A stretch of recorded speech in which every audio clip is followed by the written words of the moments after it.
اعوذ باللہ من الشیطان اللعین الرجیم بسم اللہ الرحمن الرحیم الحمد للہ رب العالمین الصلاۃ والسلام علی ابی القاسم محمد اللهم صل على محمد وآل محمد وعلی آلہ الطیبین الطاہرین المعصومین المنتجبین لا سیما بقیت اللہ فی الارضین اما بعد فقد قال اللہ الحکیم فی القرآن المجید یا ایھا الذین آمنوا اتقوا اللہ وابتغوا الیہ الوسیلہ۔ ارشاد رب العزت ہو رہا ہے کہ اے صاحبان ایمان اللہ سے ڈریں، پرہیزگاری اختیار کریں اور اس تک پہنچنے کے لیے وسیلے کا انتخاب کریں۔ یقیناً خدا کی ذات تک پہنچنے کے لیے بندوں کے لیے ایک وسیلہ، ایک ذریعہ، کچھ ایسی شخصیت، کچھ ایسی ذوات سے متوسل ہونا، ان کے دامن تھامنا ضروری ہے جو خدا کی صحیح معرفت ہمیں دے سکیں اور خدا کی ذات کو صحیح طور پر پہچنوا سکیں، کیونکہ خدا کی صحیح معرفت جب ہوگی تبھی ہم حقیقت میں ہمارا ایمان صحیح ایمان کہلائے گا اور ہماری زندگی کے طور طریقے بھی صحیح معرفت کی بنیاد پر اس طریقے سے ہوں گے جس طریقے سے اللہ اور رسول چاہتے ہیں۔ خوب اگر ہمیں معرفت اہل بیت تک پہنچنا ہے، معرفت خدا تک پہنچنا ہے تو اس کے لیے وسیلہ صحیح وسیلہ ہونا چاہیے۔ وسیلہ کون ہے؟ جس نے یہ دعویٰ کیا ہو کہ ہم اللہ تک پہنچانے کا ذریعہ ہیں اور عمل، رفتار، کردار، زندگی کے ہر شعبے میں، ہر حصے میں ہم نے ان کو باعمل پایا ہو، وہ ہیں اہل بیت علیہ الصلوۃ والسلام کی ذوات۔ کہ جو شخص آپ کی ذوات سے متوسل ہوگا، اہل بیت سے متوسل ہوگا، یقیناً وہ صحیح معرفت خدا تک پہنچے گا۔ حدیث امام باقر علیہ الصلوۃ والسلام سے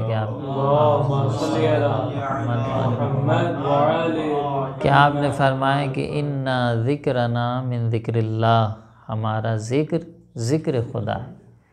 ذکر خدا کا ایک حصہ ہمارا ذکر ہے۔ کس حوالے سے؟ کیونکہ اہل بیت وہ ہیں کہ جن کی زندگی ہمارے لیے آئیڈیل و نمونہ ہے، جن کا علم، جن کی معرفت اور جن کا مشعل ہدایت ہونا، مشعل راہ ہونا اور چراغ ہدایت ہونا اور نور ہدایت ہونا بالکل واضح اور روشن ہے۔ من قصدہ توجہ بکم، جو خدا کا قصد کرنا چاہتا ہے، خدا تک پہنچنا چاہتا ہے، اسے پہلے اہل بیت کی طرف متوجہ ہونا ہو۔ اس لیے طالب علم اور بالخصوص وہ افراد جو طلاب علوم دین ہیں، علوم دین کو حاصل کرنا چاہتے ہیں اور نتیجتاً حاصل کرنے کے بعد ایک گروہ کے لیے، ایک طائفے کے لیے، ایک گروہ کے لیے آپ جو ہے مبلغ اور مبلغ دین کو پہنچانے کا ذریعہ بنیں گے۔ کچھ لوگ آپ سے وابستہ ہوں گے، کم یا زیادہ، تو اس کی ذمہ داری ہے کہ اگر وہ چاہتا ہے کہ کمالات اور معرفت صحیح حاصل کرے تو اہل بیت سے توسل کو مد نظر رکھے، کیونکہ اہل بیت سے جو توسل ہے وہ بہت سی مشکلات کا حل ہے۔ کوشش بے شک ہونا چاہیے، کوشش انسان کی ضرورت ہے اور بغیر کوشش کے کسی کو کچھ ملا نہیں ہے۔ من جد فوجد، یمن لیس للانسان الا ما سعی، انسان کے لیے ہے ہی نہیں مگر یہ کہ جو وہ کوشش کرتا ہے۔ لیکن کوشش کے ساتھ ساتھ ان ذوات مقدسہ سے جن کو اللہ نے اپنا باب کہا ہے، باب اللہ ہیں، اہل بیت باب اللہ ہیں، جس طرح سے مولا علی باب اللہ ہے، انا مدینۃ للمالین بابھا، اہل بیت بھی باب اللہ ہیں، اہل بیت کے ذریعے ہم خدا تک پہنچتے ہیں۔ تو ان سے توسل کرنا، اپنا دل ان کی طرف متوجہ رکھنا اور ان سے جو ہے دلی لگاؤ رکھنا جسے کہیں، یہ ایک طالب علم کے لیے بہت اہم ہے، بہت اہمیت رکھتا ہے کہ ہم اگر کچھ حاصل کرنا چاہتے ہیں تو ضروری ہے کہ ہمارا لگاؤ اہل بیت سے زیادہ ہو۔ ایسا نہیں کہ بالکل دنیا میں اور اپنے امور میں اور پڑھائی میں مہو ہیں، اہل بیت کی طرف کوئی توجہ نہیں۔ بہت سے علماء، بہت سے افراد کو توسل کے ذریعے بہت کچھ ملا ہے۔ کس سے توسل کریں؟ اہل بیت سے، خاص کر کے وقت کے امام سے توسل کرنا، کیونکہ وہ ہمارے وقت کے امام ہیں اور تمام امور ان کے ہاتھوں سے جاری ہوتا ہے۔ ان کے وجود سے ہمیں رزق، چاہے وہ رزق مادی ہو چاہے رزق معنوی ہو، ان کے ذریعے سے ملتا ہے۔ بیمنہ رزق الورا، ان کے دست با کفایت، ان کے دست با برکت سے کائنات کو، مخلوق کو رزق ملتا ہے۔ وَبِوُجُودِهِ ثَبَتَتِ الْأَرْضُ وَالسَّمَاءُ، ان کے وجود سے زمین و آسمان ثابت ہے۔ تو ان سے ہمیں غافل نہیں ہونا چاہیے کہ ہم تو تحصیل علوم دین کر رہے ہیں اور خدا کی معرفت بڑھا رہے ہیں اور بس کافی ہے اور کسی کی ضرورت نہیں ہے، نہیں، اہل بیت سے توسل کیے بغیر۔ اسی لیے دیکھیے حوزات علمیہ زیادہ تر ان جگہوں پر ہیں جہاں پر ائمہ طاہرین کی قبریں ہیں، نجف ہو، قم ہو، معصوم یا بالخیر وہ ذات جو بالکل معصوم سے قریب تھی، وہ معصوم کے فرزند تھے جیسے قم میں ہیں۔ کیوں؟ تاکہ وہ توسل والا جو سلسلہ ہے وہ بھی قائم و دائم رہے۔ توسل ایک معنوی لگاؤ دلی، علم حاصل کرنے کے لیے، تقوی حاصل کرنے کے لیے، کمالات کی دنیا میں کامیابی حاصل کرنے کے لیے ضروری ہے۔ امام سے توسل، وقت کے امام سے، بہت سے ایسے علماء تھے جو مشکلات ہوتی تھی تو وقت کے امام سے توسل کرتے تھے اور مدد ملتی تھی، اپنے علم میں، تحصیل علم میں، اپنے تزکیہ نفس میں مدد مانگتے تھے۔ جب آپ کی صبح کا آغاز امام کی یاد سے ہوگا، دعائے فرض سے ہوگا، آپ کے ذکر سے ہوگا، آپ کے توسل سے ہوگا، تو وہ دن یقیناً آپ کے لیے بنسبت اس دن کے جس دن آپ غافل تھے بہتر ہوگا تحصیل علوم دین میں اور کمالات کی دنیا میں۔ اس لیے ہر لمحے ان سے غافل نہ ہوں، ان سے مدد مانگیں، ان سے توسل کریں، اور اسی توسل سے لوگوں کو بہت کچھ ملا ہے، کیونکہ یہی ہے باب اللہ، یہی ہیں جو ہمیں خدا کی صحیح معرفت تک پہنچا سکتے ہیں، یہی ہیں جو ہمیں صحیح علم تک پہنچا سکتے ہیں، کوئی اور نہیں پہنچا سکتا۔ علماء کے پاس بھی ہم اس لیے جاتے ہیں کہ یہ علماء وہ ہیں جنہوں نے علوم اہل بیت کو حاصل کیا ہے، جنہوں نے اہل بیت سے اور امام وقت سے توسل کر کے کچھ حاصل کیا ہے، تو ہم ان کے پاس جاتے ہیں، ان کی قیمت بھی اسی حوالے سے۔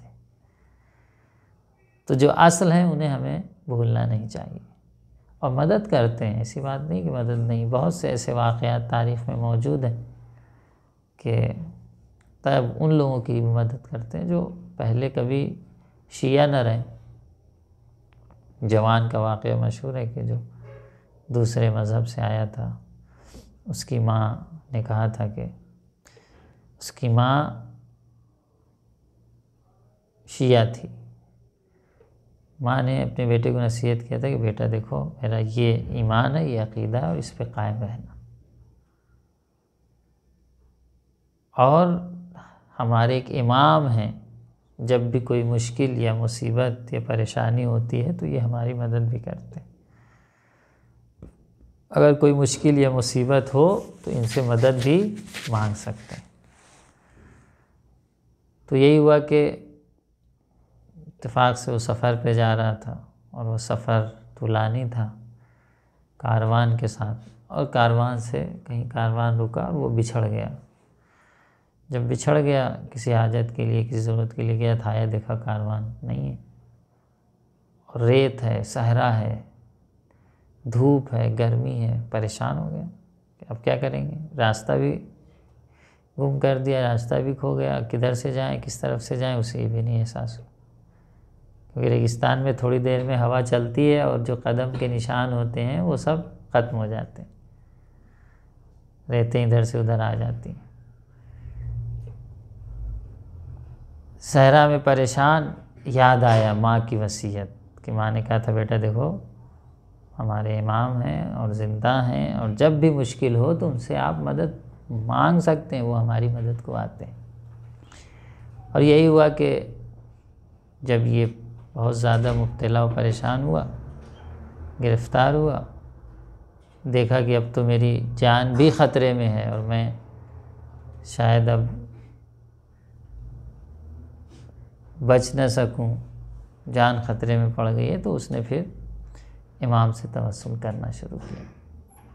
یہ امام کی نصرت کیسے شامل حال ہوتی ہے، توسل کرنا شروع کیا، دیکھا کہ کوئی نورانی شخص ظاہر ہوئے، انہوں نے کہا کہ آؤ ہمارے ساتھ چلو، یہ راستہ ہے، یہ تو سمجھ گیا۔ جب جدا ہونے لگے تو رونے لگا، کہا مولا ہمیں بھی اپنے ساتھ لے کے چلیے، ہم آپ کے ساتھ رہنا چاہتے ہیں۔ تو امام نے کہا نہیں، کہا ابھی بہت سے ہمارے چاہنے والے ہمیں اپنی مدد کے لیے بلا رہے ہیں، ہمیں ان کی مدد و نصرت کو جانا ہے، اور تمہیں ہم نے راستہ دکھا دیا، اب تم جو ہے شہر تک پہنچ سکتے ہو۔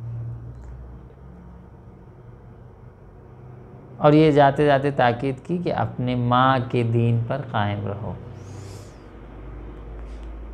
کیونکہ اس کا عقیدہ بہت نہیں تھا۔ تو کہنے کا مقصد ہے کہ توسل ایک اہم چیز ہے، خاص طور پر ان کے لیے جو طلاب علوم دین ہیں۔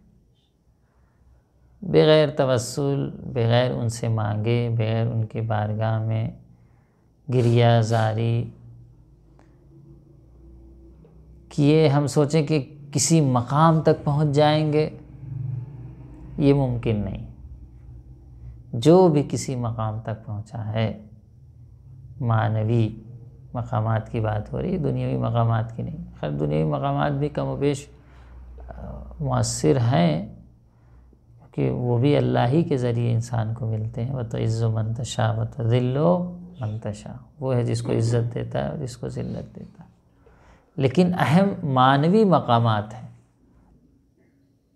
علمی مقامات ہیں، وہ کمال اور وہ مقام ہے جس کا فائدہ اصل میں اس دنیا کے بعد آخرت میں اسے ملے گا۔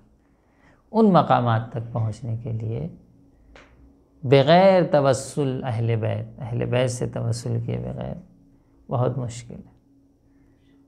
اس لیے قرآن واضح طور پہ کہہ رہا ہے کہ ڈرو، پرہیزگاری اختیار کرو، لیکن وابتغوا الیہ الوسیلہ، اس تک پہنچنے کے لیے وسیلے کا انتخاب کرو، وسیلہ ضروری ہے۔ تو کوشش ہماری یہ ہونا چاہیے کہ ہم کہ اس راستے پہ ہم نے قدم اٹھایا اور آگے بڑھنا چاہتے ہیں، تو کوشش ہماری یہ ہونا چاہیے کہ کچھ ایسا کریں کہ ہمیں کچھ حاصل ہو، اور اس کو حاصل کرنے کے لیے دعا، توسل، گریہ وزاری، کچھ ایسے اعمال جو ہمیں ان سے متوسل کرتے ہوں، جیسے زیارت عاشوراء، جیسے زیارت آل یاسین، جیسے دعائے فرج، جیسے دعائے عہد۔ یہ نہیں کہ بس وقت گزر رہا ہے اور ہم بھی بظاہر اسباب کے تحت دوڑ رہے ہیں اور محنت کر رہے ہیں، نہیں، یہ سب تو ضروری ہے، وہ تو کرنا ہی ہے، اس کے ساتھ ساتھ توسل بھی ضروری ہے۔ اس لیے اپنی زندگی میں اہل بیت سے توسل کرنے کو ایک برنامہ ریزی کریں اس کے لیے، اور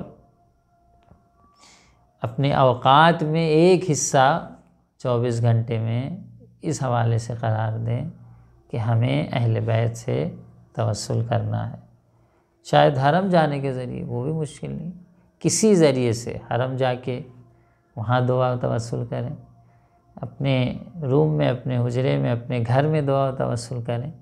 کہنے کا مقصد ہے کہ آپ کا دلی لگاؤ اہل بیت سے ضروری ہے۔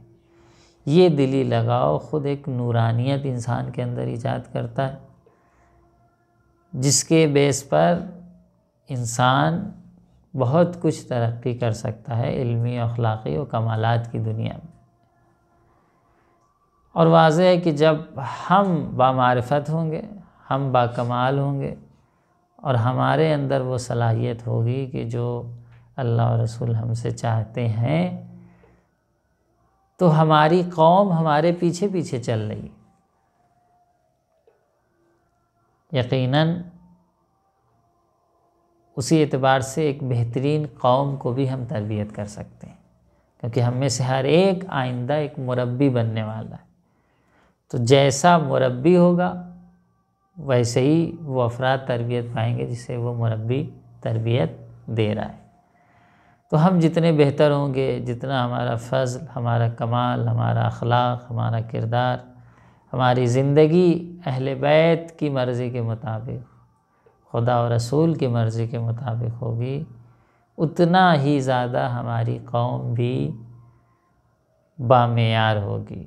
ان کا اخلاق، ان کا کردار، ان کا طور طریقہ، ان کی تہذیب ویسی تہذیب ہوگی جیسے اللہ و رسول چاہتے ہیں۔ وآخر دعوانا ان الحمدللہ رب العالمین۔ پروردگار عالم سے دعا ہے کہ ہم جس مقصد کے لیے آئے ہیں اس میں ہمیں کامیابی اور کامرانی نصیب فرمائے۔ ہم سب کو زیادہ سے زیادہ علوم اہل بیت کو حاصل کرنے اور اس پر عمل کرنے اور عمل پیرا ہونے کی توفیق نصیب فرمائے۔